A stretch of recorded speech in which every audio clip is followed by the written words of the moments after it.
శనార్థులు కిరాక్ వార్తలకి స్వాగతం.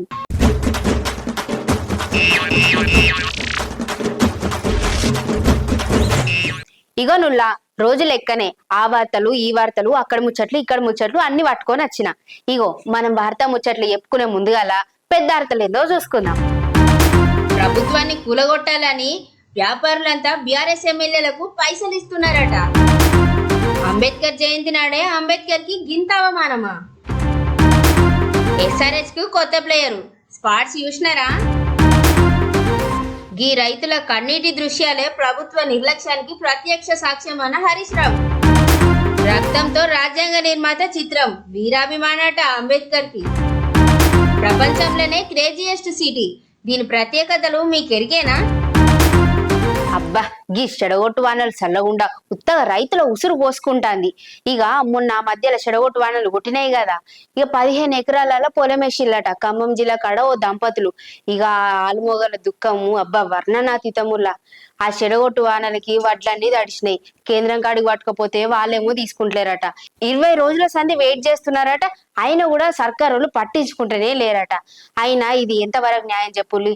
ఆ రైతులు ఎంతగానో పెడుతున్నారు. వాళ్ళ ఏడుపు ఇంట అంటే ఒక్కొక్కరికి ఎంత దుఃఖం వస్తుంది.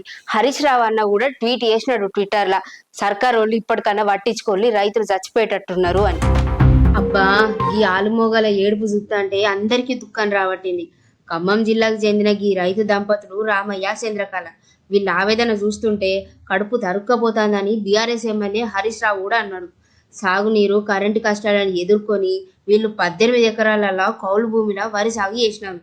పంటను కొనుగోలు చేయాలని కేంద్రానికి పట్టుకొని వస్తే 20 రోజులు అయిపోబట్టింది, అయినా కొంటలేదు. అబ్బా ఈ ఐపీఎల్ సీజన్ వచ్చినప్పటి నుండి మొత్తం అందరికీ పండుగే. మరీ ముఖ్యంగా హైదరాబాద్లో ఉండే ఎస్ఆర్హెచ్ వాళ్ళకు ఇక పెద్ద పండుగనే చెప్పాలి. మనోళ్ళు ఆడితే ఒక్కటే మొక్కన రికార్డులు వడగొట్టేటట్లు ఆడతారు. ఇక లేకపోతే గ్రాఫ్ అయితే కింద పడుతుంది. ఇప్పుడు అట్లా కాదు. అయితే మొన్న జంపా అని ఆయనే గాయపడ్డాడు కదా, ఆయన స్థానంలో ఇంకొకరిని పట్టుకొని వచ్చిల్లట. అదే కర్ణాటక నుండి ఒక ప్లేయర్ ని తీసుకొని వచ్చిల్లట. మొత్తం ఆట దుమ్ము దులుపుతున్నాడట.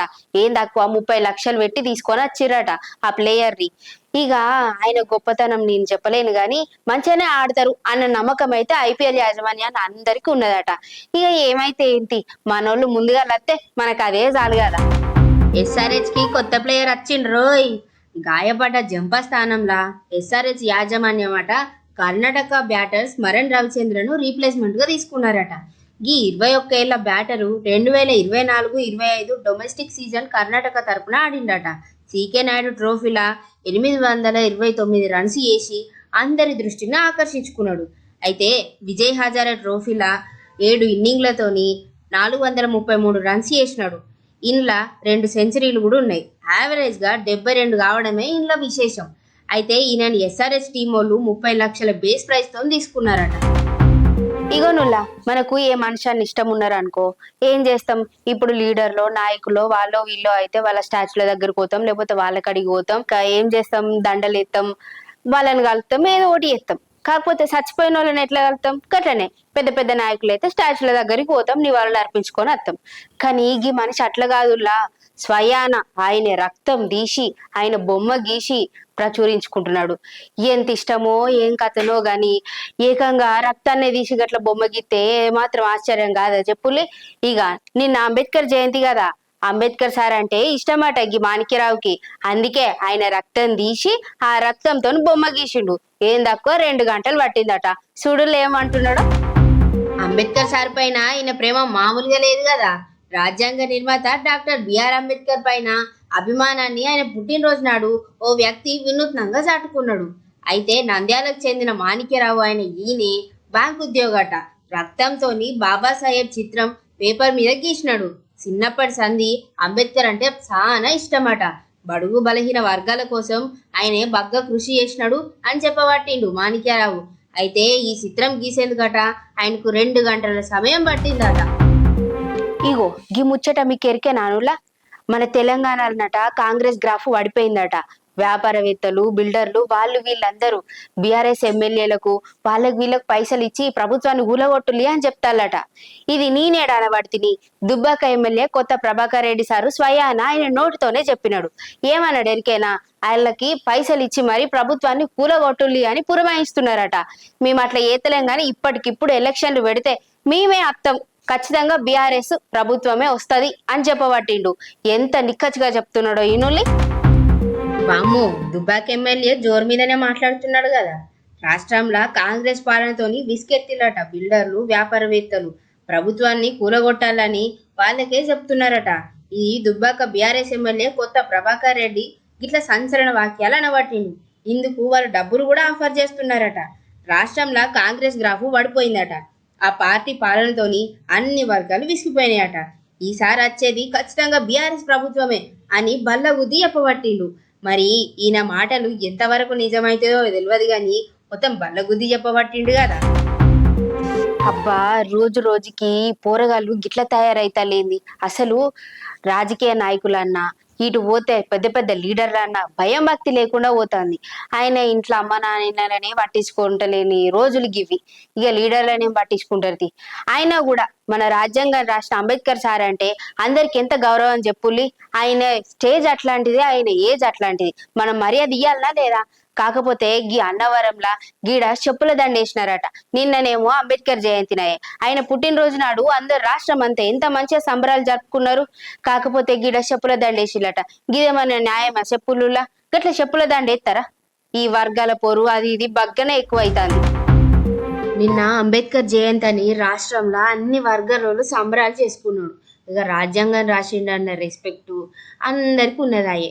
కాకపోతే అంబేద్కర్ జయంతి నాడు అంబేద్కర్కి ఎంతగానో అవమానం జరిగిందో ఎరికేనా? అన్నవరం, శంకరవరం అంబేద్కర్ విగ్రహానికి చెప్పుల దండేసిళ్ళు గుర్తు తెలియని దుండగులట.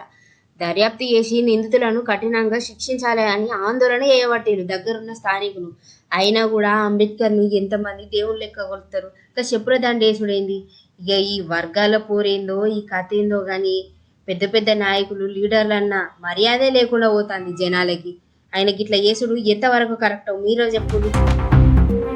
మన ఐరాజులనే ఇక్కడ కేబుల్ బ్రిడ్జు మీదికెళ్ళి బండ్లు పోతా అంటే, మళ్ళీ మెట్రో పోతా అంటే, కింద అక్కడ పడవలు పోతా అంటే ఎంత సంబరం అనిపిస్తుంది. అదే మనం గొప్ప అని ఫీల్ అవుతాం. కాకపోతే ఇంకా విచిత్రమైన సిటీలు కూడా ఉన్నాయట. నువ్వులా మన కాడ గాతి చైనాలన్నట చాంకింగ్ నగరం ఉన్నదట. పర్యాటకులు ఈ మధ్యలో బాగా పోతున్నారట అడికి. ఎందుకంటే బిల్డింగ్ల మధ్యలోకి వెళ్ళి మెట్రో ట్రైన్లు, ఆ తర్వాత కిందికి వెళ్ళి పడవలు, ఇంకా లిఫ్టులు. ఏం తక్కువ, సిటీ మొత్తం అద్భుతంగా ఉంటది అని చెప్పవాటిల్లు పర్యాటకులు. ఒకసారి మీరు కూడా చూడుల్లి ఎంత మంచిగా ఉన్నదో ఆ నగరం. వామ్మో, గిదేం సిటీరా అయ్యా. ఆ సిటీలా ఎత్తైన కొండలు ఉంటాయట. కొంచెం ముందుగాల పోతే లోతైన లోయలు కూడా కనిపిస్తాయట. అంతేకాదులా పెద్ద పెద్ద బంగ్లాలు, ఆ బంగ్లాల నుంచి ట్రైన్లు, పడవలకు బ్రిడ్జిలు, కార్లకు మార్గాలు, అట్లా మార్గాలు చూపనికి ప్రత్యేకంగా లిఫ్టులు ఇవన్నీ ఉంటాయట. అయితే ఇది ప్రపంచంలోనే క్రేజియెస్ట్ సిటీగా పేరు తెచ్చుకుందట చాంకింగ్ నగరం. ఇది చైనాలో ఉంటది. అయితే ఈ నగర జనాభా దాదాపుగా 32 లక్షలకు పైననే ఉంటుందట. గిన్ని ప్రత్యేకతలు ఉన్న చాంకింగ్ నగరానికి చాలా మంది పర్యాటకులు వస్తున్నారట. అయితే ఇది ఎండాకాలం కదా, బగ్గనే తాకిడి ఉన్నదట. ఇక నువ్వులా గీ ఇలా నేను తీసుకొచ్చిన కిరాక్ కిరాక్ ముచ్చట్లు.